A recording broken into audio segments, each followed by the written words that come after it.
아니라 그런 일들을 하나님을 통해서 보는 게 아니라 자기를 먼저 앞세우는 게 나쁘다는 거예요. 하나님의 뜻 가운데서 하는 것이 아니라 자기가 한 일이고 그리고 자기 업적이고 자랑거리로 삼는 것. 이게 문제라는 거예요. 그래서 교회에서 무슨 개척을 한다거나 선교를 간다거나 하는 것들이 전부 자기의 공로로 주장되고 있단 말이에요. 그거는 하나님과 관계없는 일인 거예요. 예수님이 바리새인들을 독사의 자식이다, 마귀의 자식이다라고 야단을 치시면 그러면 뭐예요? 바리새인들에게 그렇게 율법과 제사를 행하고 선행과 구제를 하라고 부추긴 게 누구라는 거예요? 바로 마귀라는 거예요. 여러분이 잘 알아들으셔야 돼요. 마귀는 사람들에게 더럽고 추하게 살라, 악하게 살라 이런 그 유혹을 하는 존재가 아니에요. 오히려 깨끗하고 순결하게 살라고 해요. 그런데 그걸 어떻게 알아요? 자기의 자랑거리로, 자기의 의로 삼게 하는 게 바로 마귀, 그 악령, 푸뉴마 아카달토스라고 하는 것, 그 존재의 일인 거예요. 그 말씀을 껍데기로 보게 하는 그런 존재. 그래서 행위를 강조하는 율법주의가 악하다고 하는 거예요. 그 바리새인 속에 내가 들어있는 거예요. 아까 그 기도 속에 판단하지 않게 해달라고 했는데 그 판단이 바로 내가 하는 일이잖아요. 그게 바리새인들이 한 그 일이에요. 그게 율법이란 말이에요. 율법주의예요. 내 안에 율법주의예요. 이 세상을 껍데기로 보면 그게 율법주의인 거예요. 그래서 그걸 통해서 자기를 높이려는 그런 시도를 늘 한단 말이에요. 다른 사람을 낮추고. 이게 바리새인과 똑같은 일이란 말이에요. 이런 일들이 어려워요. 그러면 사람들은 이런 이야기를 하면 그러면 어떻게 살아야 하는 거냐 하는 그런 생각들을 하고 그런 질문들을 해요. 그러나 어떻게 살라는 거냐라고 생각하는 자체가 아직도 은혜 아래 있지 않고 행위와 그 율법 속에 있다라는 그런 증거인 거예요. 하나님의 뜻, 구원의 복음, 그 진리는 이 세상에 있는 것이 아니라 영혼에 있기 때문에, 영혼을 향해 있기 때문에 그 진리를 아는 자는 어떻게 살아야 하는가를 고민하는 게 아니라 어떻게 죽어야 하는가, 이걸 고민하고 집중하게 돼 있는 거란 말이에요. 그걸 모르는 자들이 계속 어떻게 살아야 되느냐, 어떻게 하면 잘 사느냐, 이것만 본단 말이에요. 여전히 세상에 눈을 돌리고 있고 하나님과 그 나라는 보이지 않는다는 그런 증거인 거예요. 자, 그걸 아는 자, 성도는 하나님이 어떻게 나를 부수고 어떻게 나를 죽이고 어떻게 나를 부인시켜 주시는가, 이거를 늘 바라보게 되는 거예요. 하나님이 이 세상을 창조하시고 우리를 이 땅에 살게 하신 이유가 뭐예요? 뭘까요? 하나님이 이 세상을 창조하신 이유, 그리고 거기에 우리를 살게 하신 이유 있을 거 아니에요. 그냥 심심해서 그거 만들고 그냥 그리고 사람들을 창조해서 거기다가 살게 한 건 아닐 거 아니에요. 그죠? 그러니까 생각을 하면서 인생을 살고 신앙생활을 하셔야 된단 말이에요. 이런 그 큰 그림을 보시면서 왜 하나님은 그런 일들을 하셔요? 거기에 대한 이 정도의 생각도 안 하면서 지금 한국교회가 흘러가고 있단 말이에요. 이 정도 생각도, 이것만 생각해도 그런 식으로 복복복 하면서 굴러가진 않을 거예요.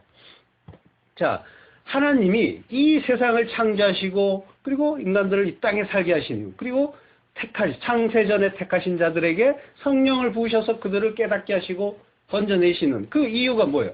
바로 하나님 나라 창조란 말이에요. 다른 데 있는 게 아니에요, 목적이. 이 세상에서 잘 먹고 잘 살게 하려고 이 세상을 만드시고 우리를 여기에 보낸 게 절대로 아니란 말이에요. 하나님 뭐하러 그런 일을 하셔요? 의미가 없잖아요. 아예 없던 존재를 굳이 만들어갖고 굳이 잘 살게, 그건 하나님과 아무 관계없는 일이잖아요. 그죠? 하나님의 나라를 창조하는 것, 이게 하나님의 목적이란 말이에요. 세상을 창조하시고 인간을 창조하시는 그런 거 정도는 염두에 두고 성경을 보고 신앙생활을 하셔야 되는 거예요. 그러면 하나님의 그 나라를 창조한다면 그러면 어떻게 해야 되느냐? 방향이 조금이라도 제대로 잡히잖아요. 그죠? 자, 세상에서 잘 먹고 잘 살게 하려고 만든 게 절대로 아니란 말이에요. 만약 그렇다고 한다면 이 땅에서 잘 되는 걸 목표로 하는 게 맞겠죠. 그러나 그게 아니라는 거는 다들 이해하잖아요.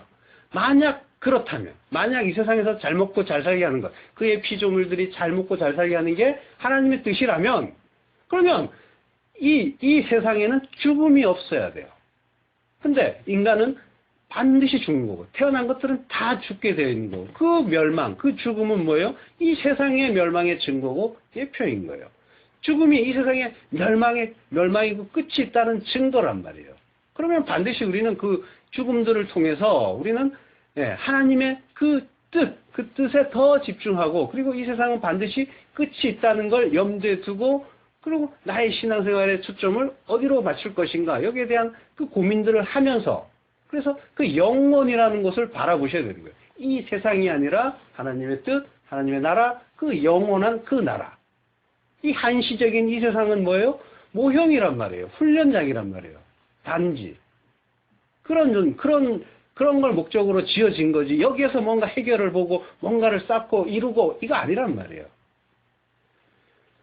자, 모든 것은 멸망할 것이에요. 보이는 이 세상 모든 것은 그리고 없어질 것이에요.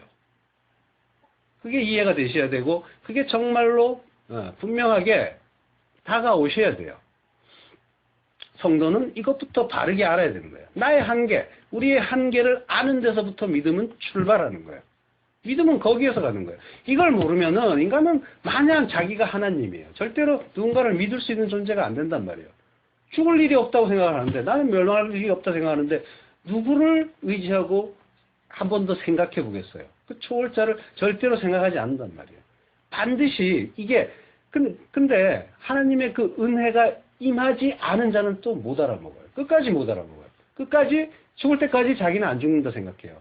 얼마 전에 뉴스 보니까 신격회 회장, 그 롯데 회장님이란 분이 90세가 넘었는데 앞으로 10년, 20년 더 회장 자리에서 그 경영을 할 거다라고 그 주장을 한단 말이에요. 그러니까 안 죽는다 생각하는 거예요. 그 죽음은 나와 관계가 없다고 생각하는 거예요. 그 나이가 되어도.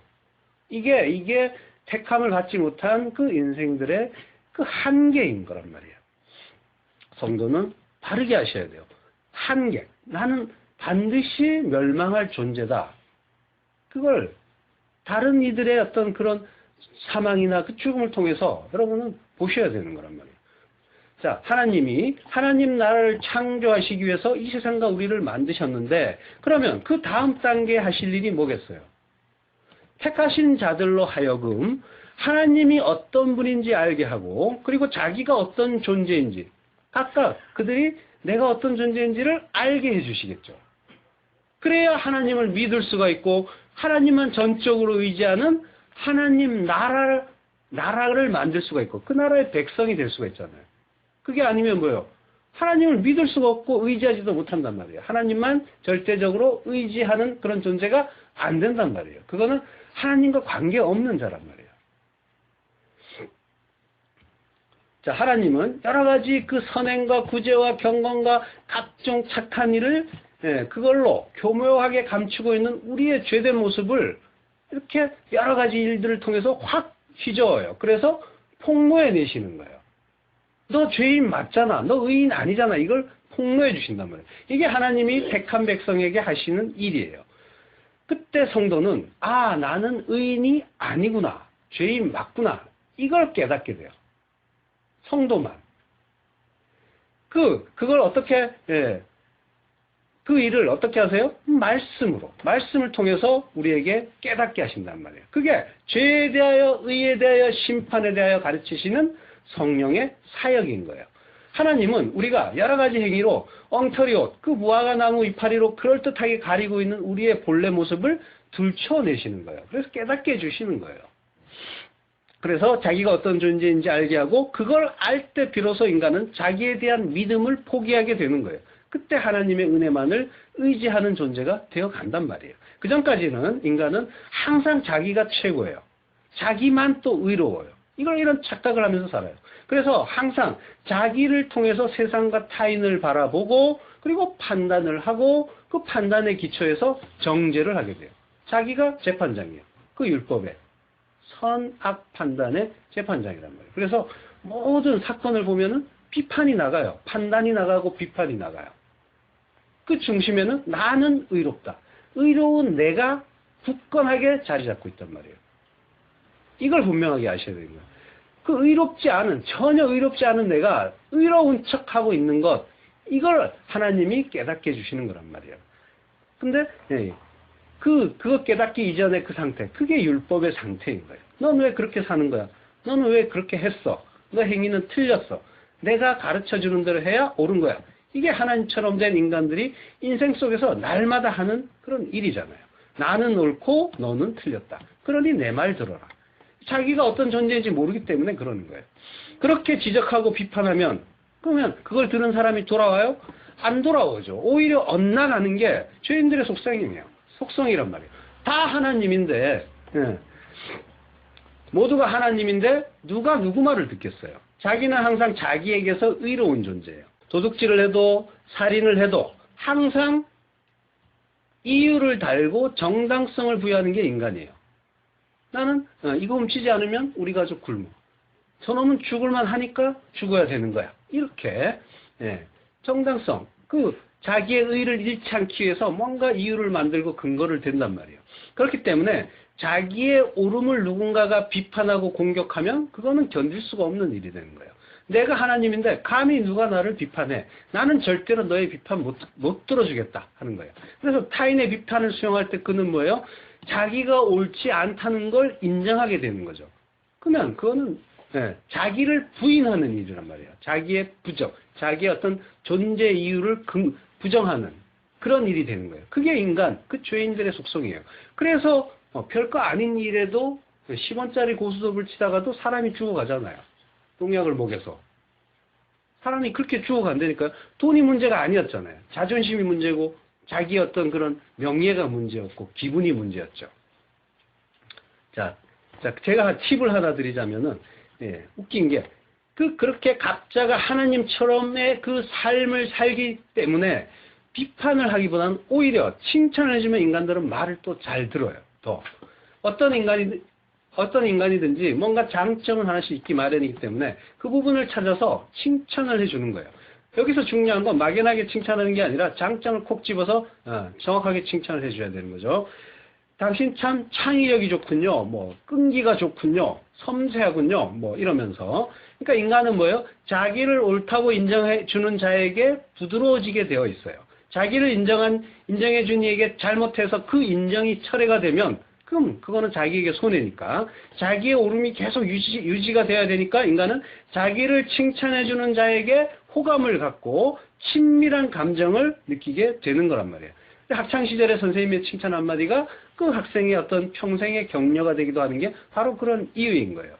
지금 말씀드린 팁은 인간의 죄성을 이용하는 건데, 물론 그것 자체가 나쁘다는 게 아니라 비판보다는 칭찬을 해야죠. 그렇지만은 그걸 받아들이는 자 입장에서는 그걸로 기분 좋아지는 그게 죄인의 속성이 발동이 되기 때문에 그런 감정이 나온다는 거예요. 칭찬하면 기뻐하고 비판하면 속상해지고 화를 내는 게 바로 인간의 그 죄성의 증거란 말이에요. 하나님은 바로 이 죄성을 공격하시는 거예요. 그걸 깨닫게 해서 하나님이 진짜 하나님이 되고 성도는 진짜 그분의 백성이 되는 것. 이게 하나님 나라인 거고 하나님은 그 나라 만들려고 하신단 말이에요. 인생의 목적이 이거예요. 이 세상을 만든 목적이 이거예요.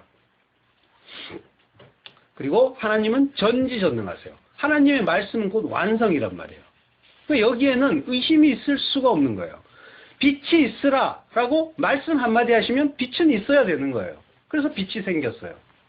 땅이 있으라, 궁창이 있어서 물과 물, 하늘 위의 물과 아래의 물로 나뉘라. 그럼 나뉘어지는 거예요. 나누어지는 거예요. 말씀 한마디가 곧 그대로 명령이고 완성이란 말이에요.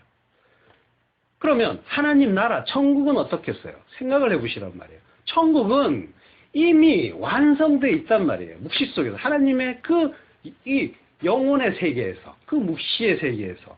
지금 한참 공사 중이 아니란 말이에요. 뭐 어디 갔더니 어떤 목사님 집이 아주 크게 지어지고 있더라. 아주 웃긴 얘기예요. 그냥 꿈을 꾼 거예요. 천국은 이미 완성된 나라인 겁니다. 그걸 택하신 백성들에게 가르쳐 주시는 게 역사고 인생인 거예요. 이게 이 세상의 존재 이유란 말이에요. 하나님은 인간을 창조하시고 당신의 생명력을 충만하게 부어주셨어요. 그래서 인간은 하나님 그 버금가는 능력과 지혜를 갖추게 된 거예요. 하나님은 인간들에게 모든 피조물들을 정복하고 다스릴 수 있는 힘을 주셨어요. 하나님은 그러한 능력을 소유한 그 인간들이 자기들의 자리에서 이탈해서 하나님의 자리를 넘보지 못하게 하기 위해서 선악과라는 그 장치를 마련해 놓으신 거예요. 그 선악과는 너희들이 아무리 뛰어난 능력을 갖고 있다 하더라도 너희는 나의 명령에 순종해서 살아야 하는 피조물이다. 그거 잊지 말라 하는 그런 하나님의 뜻이고 교구제였단 말이에요.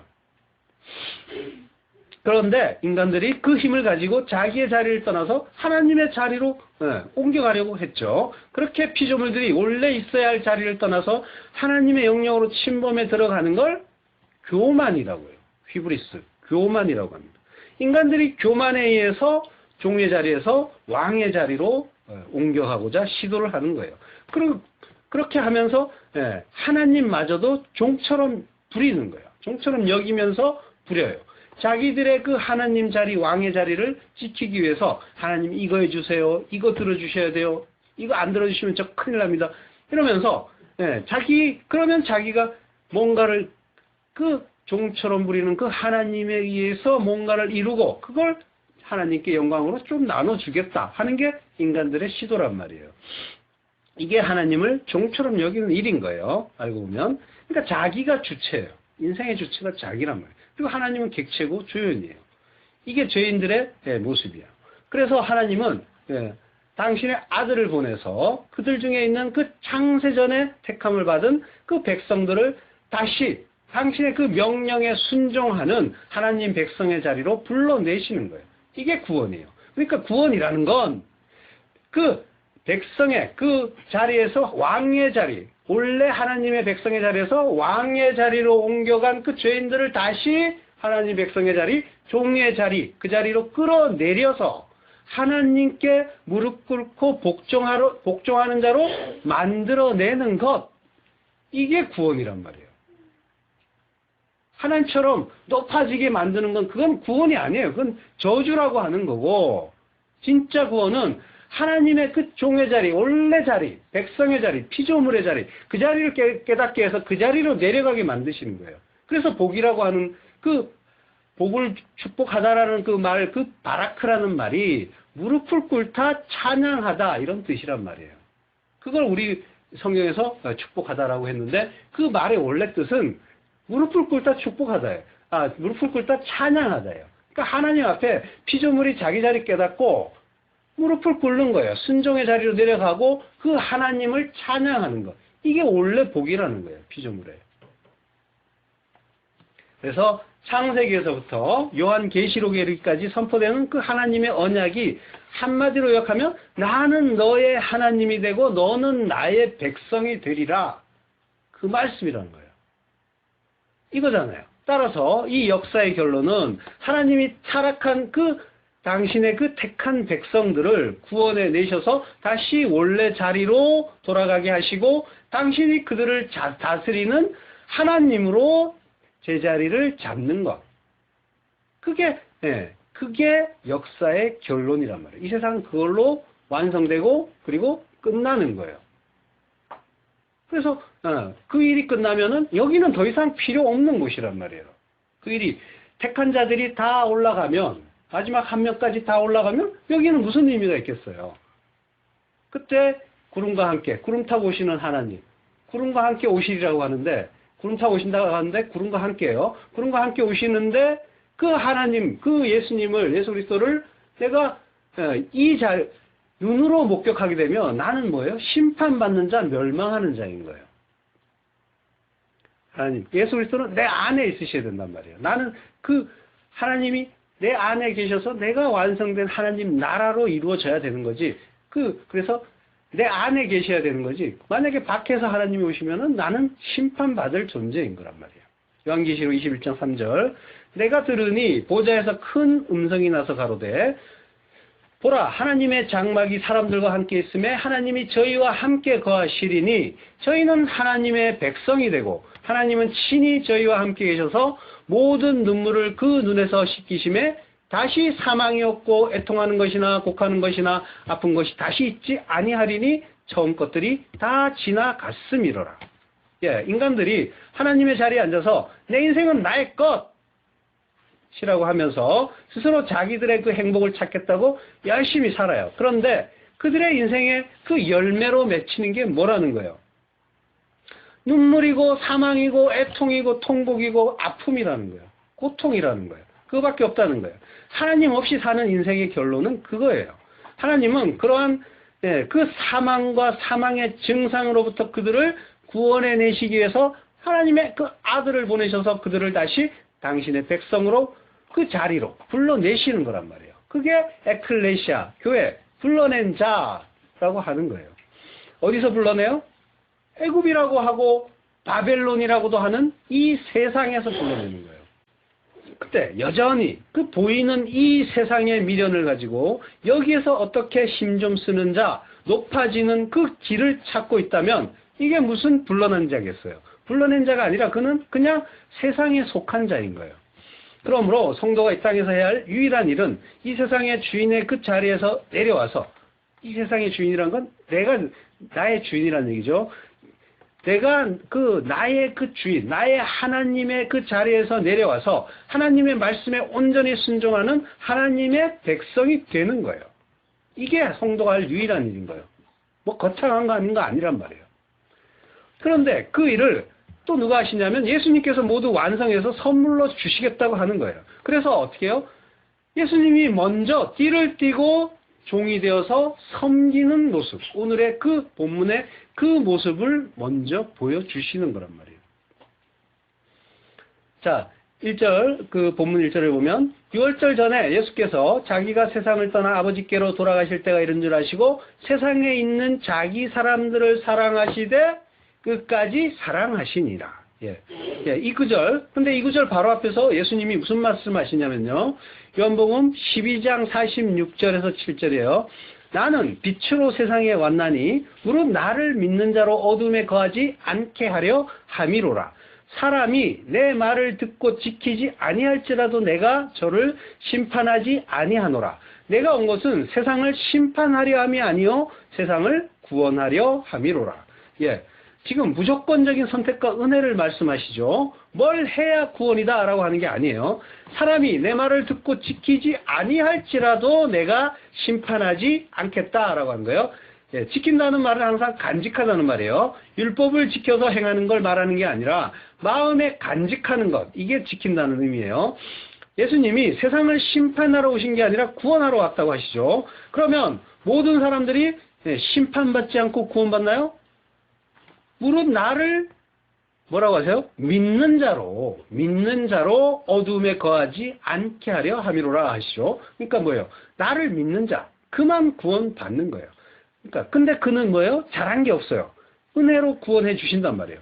근데 믿음도 누가 주셔요? 하나님이 주신 믿음이에요. 잘한 것도 없고 그런데도 구원이면, 잘한 것도 전혀 없고 그런데도 구원해 주신다고 하면 뭘 하려는 거예요?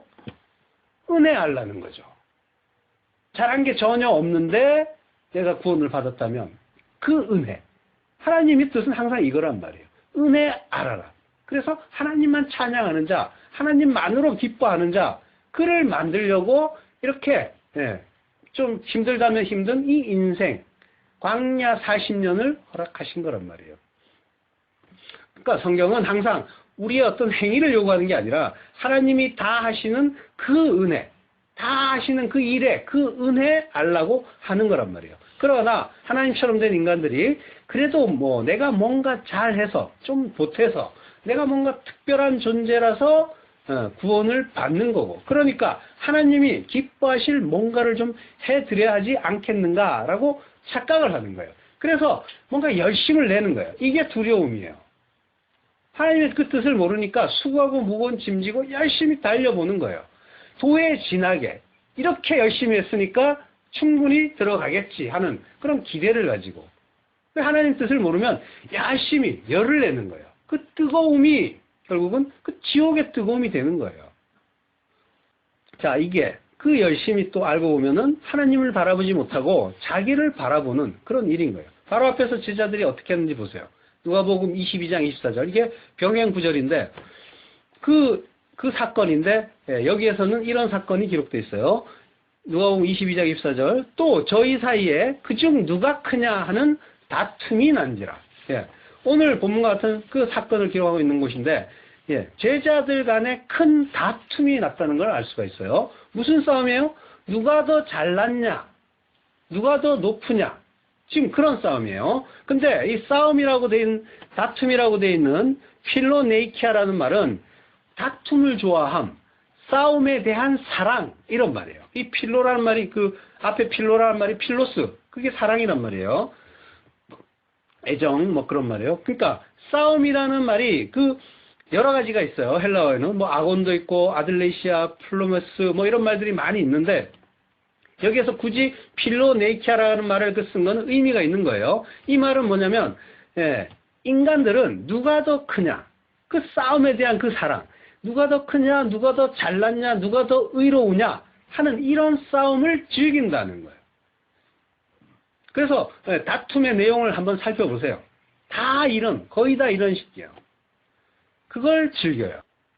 제자들이 여전히 그 하나님의 뜻, 구원의 복음을 깨닫지 못한 채 여전히 그 세상 사람들처럼 내가 더 잘났다면서 신나게 싸우고 있는 와중에 예수님이 너희가 여전히 내 말을 듣기는 들었는데 그걸 지키지 아니할지라도 마음에 간직하지 아니할지라도 내가 저를 심판하지 아니하겠다라고 말씀하시는 거란 말이에요. 그리고 그러한 싸움의 와중에 주님께서 손수, 종의 모습이 되셔서 그들의 발을 씻기러 무릎을 꿇는 그런 장면을 보여주시는 거란 말이에요. 자, 그러면 의문이 하나 들죠. 하나님의 뜻 몰라도 구원할 자는 구원하고 유기할 자, 심판할 자는 심판하신다면 뭘 애써서 예배드리고 신앙생활을 해야 하는가? 그럴 필요가 뭐가 있는가? 하는 의문이 들 수도 있겠죠. 자, 이 말씀을 하신 게 언제예요? 십자가 이전이죠. 그러면 십자가 이후에 성령께서 어디에 오세요? 우리 안에 오세요. 우리 안에 오시는데 직접 우리를 뚫고 들어오시는데 천국이 침노해서 들어오는데 그때 성령께서 들어오시면 그때도 여전히 그 모양일까요? 요한복음 16장 8절 그가 와서 성령께서 오셔서 죄에 대하여 의에 대하여 심판에 대하여 세상을 책망하시리라. 예, 성령이 오시면 성령께서 죄에 대하여 의에 대하여 심판에 대하여 책망을 하신다고요. 여기서 책망한다는 말, 엘렌코라는 말은 책망하다는 뜻이 아니에요. 드러내다, 폭로하다 이런 말이에요. 밝히 드러내는 거죠. 그러니까 성령께서 오셔서 우리에게 뭘 하시는 거예요? 이 세상이 어떤 곳인지 그 실체를 드러내서 보여주신다는 거예요. 그러면 여러분은 이 세상의 실체가 보이세요? 성령의 조명을 받았어요? 이 세상이 마냥 재미있고 즐겁고 또 가지고 싶은 것, 누리고 싶은 것이 여전히 많이 있는 곳, 그래서 뭔가 허전한 곳, 이런 곳이라고 생각을 하고 있다면 아직은 아닌 거예요. 이 세상에서 어떻게 하면 나의 목표를 이루고 내가 갖고 싶은 걸 차지하고 내가 이루고 싶은 내 천국을 상정하고 그게 이루어져야 그게 기쁜 거라고 한다면 그는 여전히 독사의 자식인 거예요. 여전히. 언제까지가 될지 모르겠지만 이 세상은 멸망할 것이로구나. 나라고 하는 이 세상도 역시 멸망할 것이고 그러니 빨리 그 진리 깨닫고 하나님 나라가 되어야지. 이 세상에 대한 그 집착, 헛된 기대에서 깨어나야지. 모든 걸 하나님이 나에게 주신 그 교육의 재료로 받고 그걸 통해서 깨달아야지. 성도는 이리로 가는 거란 말이에요. 세상을 무시하고 내팽개치라는 말이 아니라 그 속에서 하나님 뜻 발견하면서 열심히 나를 죽여가야 하는 거예요. 하나님의 뜻이 그거니까. 그런 의미에서 이 세상의 삶은 소중한 거예요. 하나님의 뜻을 배울 유일한 훈련장이니까. 세상 사람들이 흔히 말하는 것처럼 한 번뿐인 인생 잘 누리고 잘 살다 가야지. 그게 아니라 한 번뿐인 천국 백성 훈련 열심히 잘 받아야지 성도는 이 길로 간단 말이에요. 하나님이 이 훈련장에서 여러 가지 과정을 주시고 다양한 훈련 조교를 나에게 보내주세요. 그래서 나를 갈고 닦아서 자기 부인의 죽음을 죽게 해주시는 곳이란 말이에요. 그러니까 얼마나 기쁘고 감사하고 좋은 곳이냔 말이에요. 그러니까 열심히 잘 배워야 하는 거예요. 하나하나가 하나님의 그 수업 시간이 아닌 때가 없어요. 우리가 모르고 그냥 지나치니까 그냥 크로노스의 시간인데 사실은 그 하나님의 뜻을 깨달으면 그건 전부 카이로스의 시간이란 말이에요. 성령의 조명을 받는 자는 이 세상의 실체를 그러면 깨닫게 되겠죠. 깨달아요. 이 세상이 어떤 곳인지 밝히 드러났으니까. 아무것도 아니었어요. 알고 보니까. 그렇게 아름답고 멋진 휘황찬란한 곳이었는데 아침에 햇빛이 확 비치니까 아주 초라한 그런 추레한 그런 풍경이 펼쳐지잖아요. 그런 그 유흥과 번화가를 한번 밤중과 그 새벽에 한번 비교해 보시란 말이에요. 세상은 그런 곳이에요. 그러면 이 세상은 어떻게 되겠어요? 네, 재벌도 있고 인기스타도 있고 지위가 높은 사람들도 있어요. 그들의 화려한 삶이 마냥 부럽고 끌리겠어요? 아, 저들은 저렇게 눈가기를 막아버리는 것들 속에서 어떻게 하나님을 발견할 수 있을까? 그 뜻을 깨달을 수 있을까? 안타깝다. 그리로 가는 거예요. 그들을 보면서 부럽다가 아니라 오히려 안타깝게 생각한다니까요. 그들의 세계에서 그들은 왕이란 말이에요. 그래서 누구도 그들에게 회개하라고 말할 수도 없고 그들 또한 그 길에서 돌이키기가 하늘의 별처럼 어렵단 말이에요. 별따기처럼. 그러니까 자기가 하늘의 별이라고 착각을 하면서 살다가 끝나는 게 그들의 인생이란 말이에요. 하나님의 은혜가 임해서 그들이 돌아온다면 다행이지만 그들은 시편 기자의 말씀처럼 미끄러지기 쉬운 자리, 실족하기 좋은 자리에 서 있는 거예요. 그걸 부러워할 일이 전혀 아니란 말이에요. 우리는 뭐 달라요? 오히려 우리를 그런 자리에 세우지 않은 게 감사한 거죠. 우리 또한 그들의 자리에 있다면 하나님을 지금처럼 생각하겠어요? 우리는 실력이 없단 말이에요. 그러니까 오히려 그런 자리에 세우지 않은 게 감사란 말이에요. 다 털어가 주시는 것. 우리가 그동안 생명이라고 생각했던 것. 이게 내 생명이 하면서 열심히 붙잡았던 것. 그것들을 하나님이 그건 너의 생명 아니야 하면서 끊어가 주시면 나만 네 생명이 하면서 하나님만 부어주시면 그게 진짜 감사할 일인 거죠. 그게 그러니까 지금 처한 내 자리가 전지전능하신 하나님, 나를 가장 잘 아는 하나님이 나에게 가장 좋은 자리로 보내주신 하나님의 선물의 자리인 거예요. 말 잘 듣고 그 착한 부인, 착한 남편 주시는 게 그게 복이에요. 하나님의 교육은 그 반대일 때 더 효과가 크단 말이에요. 더 잘 배우고 많이 깨닫게 되는 거란 말이에요. 환경도 마찬가지예요. 각자에게 구원받기에 가장 좋은 사람, 배우자, 환경, 그런 것들, 사건, 사고 이런 것들을 선물로 주고 계신 거예요. 그걸 몰라서 하나님 괴로워요, 바꿔주세요, 고쳐주세요, 뭐 더 주세요 이러고 있단 말이에요. 자기가 얼마나 강팍한지는 자기가 가장 잘 알잖아요. 그걸 낮추시고 깎아내기 위해서 가장 적당한 선물을 각자에게 주신 거예요. 가장 좋으신 그 하나님이, 전지전능하시고 좋으신 그 아버지가. 들을 게 있는 자만 들으세요. 예, 은혜고 선물이란 말이에요. 눈물이 날 정도로 감사한 일인 거예요. 성령께서 오실 때만 그걸 알아요. 그런 자들은 그 말씀을 깨닫고 지키게 돼 있는 거예요. 마음에 간직하게 된단 말이에요. 그래서 바로 그 다음 구절에 이 말씀이 나오는 거예요. 요한복음 12장 48절. 나를 저버리고 내 말을 받지 아니하는 자를 심판할 리가 있으니 곧 나의 한 그 말이 마지막 날에 저를 심판하리라. 예, 바로 앞에서는 내 말 지키지 않아도 심판하지 않겠다라고 분명히 말씀하셨죠. 그래 놓고 바로 다음 구절에 심판한다고 하세요. 모든 인간이 그 구원받는다는 그 보편권론은 사실은 엉터리인 거죠. 모두가 다 그 구원받는 게 아니라 믿는 자, 나를 믿는 자만 구원하시는 거고, 그리고 결국은 또 뭐예요? 심판한다고 하세요. 나를 저버리고 라는 말은 아데테오라고 하는데 이 말은 거절하다는 말이에요. 그러니까 예수 그리스도를 거절하고 내 말, 여기서 내 말은 레마예요. 내 레마를 받지 못하는 자는 심판을 받는다. 당연한 거죠. 하나님의 그 성령이 가입되지 않았으니까 그 레마 깨달을 수가 없으니까.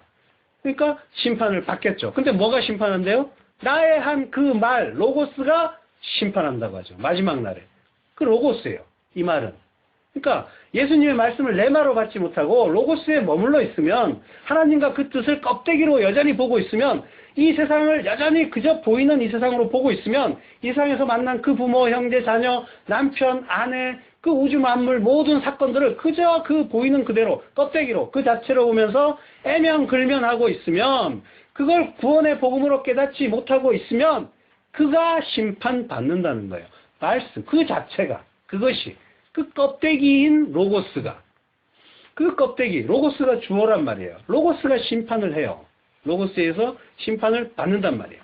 다 모든 게 다 말씀이라고 했잖아요. 로고스. 그걸 레마로 받지 못하면 그는 마지막 날에 주의 날에 심판이고 멸망인 거예요. 오늘 본문의 1절에 보면 다시 한번 보면 6월절 전에 예수께서 자기가 세상을 떠나 아버지께로 돌아가실 때가 이른 줄 아시고 세상에 있는 자기 사람들을 사랑하시되 끝까지 사랑하십니다. 예. 때는 6월절 직전이에요. 6월절은 어떤 날이에요? 출애굽 때 무죄한 어린 양이 죽고 그 피를 바른 짓만 그 죽음이 넘어간 그런 날이죠. 즉 무죄한 어린 양 예수님이 죽는 날이에요. 그러니까 지금 뭐예요? 예수님이 죽는 날이 다가왔다라고 얘기하고 있는 거예요. 6월절 직전이니까. 자, 출애굽의 어린 양은 바로 예수님의 모형이니까요. 그 6월절에 예수님이 세상을 떠나요. 세상에서 죽는 거예요. 그러나 그 죽음은 어떤 죽음이에요? 아버지께로 돌아가는 일.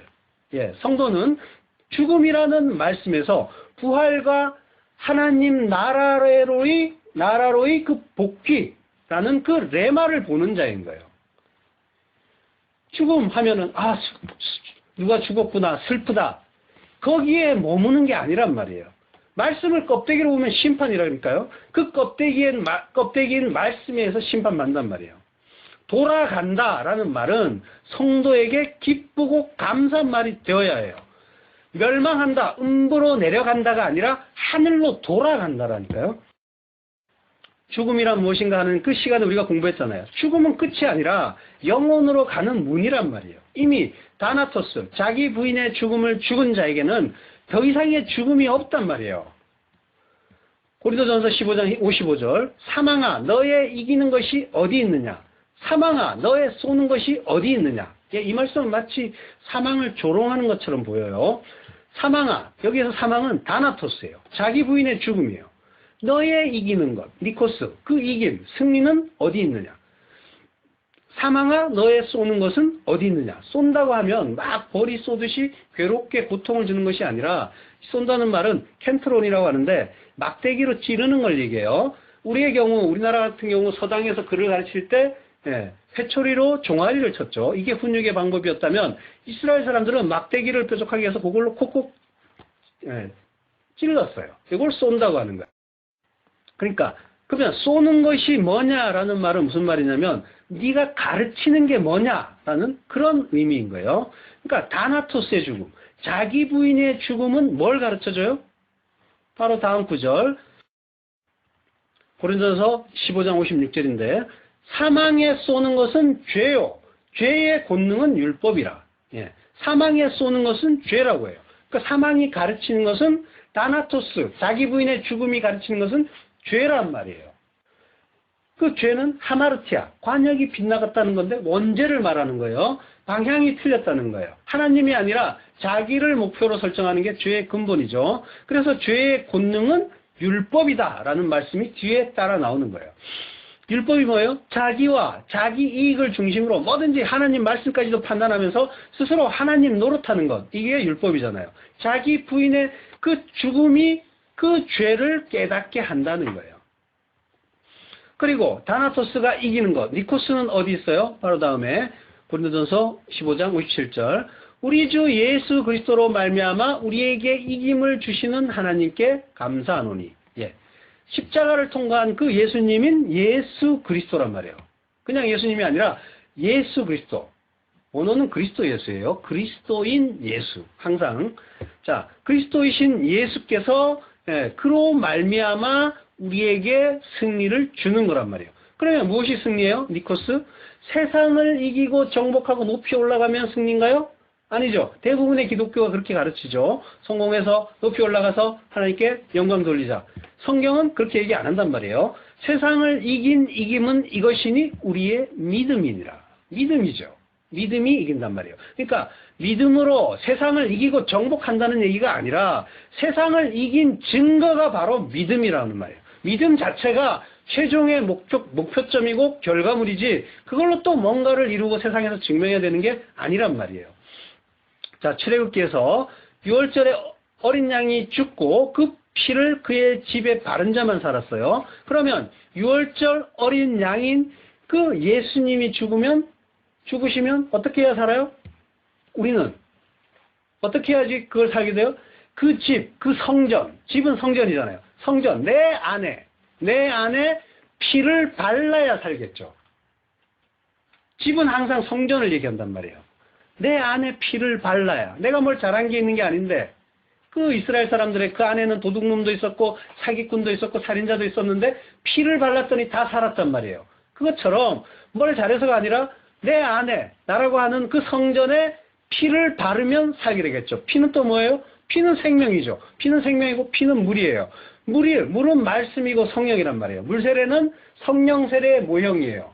물로 주는 세례는 하나님이 우리 안에 뚫고 들어오시는 그 성령 세례의 모형이란 말이에요. 그러니까 내 말이 영이고 생명이라고 하시죠. 그 말씀, 깨달아진 말씀, 레마가 성령이고 생명인 거예요. 그러니까 그걸로 우리가 그걸 덧입지 않으면, 그리스도로 덧입지 않으면, 그걸로 우리가 깨닫지 못하고 그걸로 간직하지 못하면, 그러면 그는 구원받은 이스라엘이 아니라 뭐예요? 멸망받는 애굽이 된단 말이에요. 그런 존재가 되는 거란 말이에요. 근데 그 말씀이 깨달아지고 있느냔 말이에요. 그게 모든 것이 다 구원의 복음으로 밝히 보이느냔 말이에요. 성령께서는 이미 오셔가지고 밝히 드러나게 해주셨단 말이에요. 이 세상의 실체를. 자, 예수님이 자기가 세상을 떠나서 아버지께로 돌아가실 때가 이른 줄 아신다고 하죠. 그러면 그전에는 몰랐다는 얘기예요? 그건 아니에요. 여기서 알다, 에이도라는 말은 완료 분사로 쓰였어요. 3절에서도 역시 분사구로 이루어진 그런 문장이 있어요. 그러니까 뭐예요?